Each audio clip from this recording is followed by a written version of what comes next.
ಪ್ರದೇಶದ ರೈತರು ಆನೆಯ ಗುಂಪಿನಿಂದ ಬಹಳಷ್ಟು ತೊಂದರೆ ಅನುಭವಿಸುತ್ತಿದ್ದಾರೆ.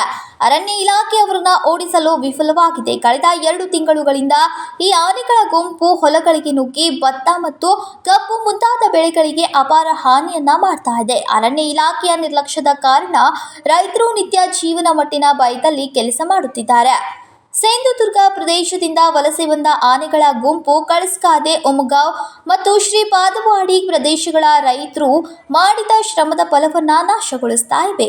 ಆನೆಗಳ ನಿರಂತರ ಪ್ರವೇಶದಿಂದ ರೈತರು ಹೆಚ್ಚುತ್ತಿರುವ ಆತಂಕವನ್ನ ಅನುಭವಿಸುತ್ತಿದ್ದಾರೆ.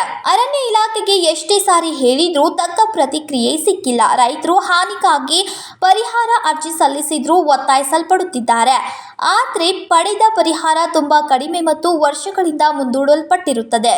ಈಗ ಪಟಾಕಿ, ಟೇಪ್ ರೆಕಾರ್ಡರ್ಗಳು ಮತ್ತು ಭುಜಗರಣಿಗಳನ್ನು ಬಳಸಿದ್ರೂ ಆನೆಗಳು, ಕಾಡು ಗೋವು ಮತ್ತು ಕಾಡು ಹಂದಿಗಳು ತಡೆಯಲಾಗ್ತಾ ಇಲ್ಲ. ಈ ಹಿನ್ನೆಲೆ ರೈತರ ಸಮಸ್ಯೆಗಳನ್ನು ಅರಣ್ಯ ಇಲಾಖೆ ಗಮನಿಸಿ ತಕ್ಷಣ ಕಾರ್ಯಾಚರಣೆ ಕೈಗೊಳ್ಳಬೇಕು ಎಂಬ ಬೇಡಿಕೆ ಹೆಚ್ಚಾಗಿದೆ.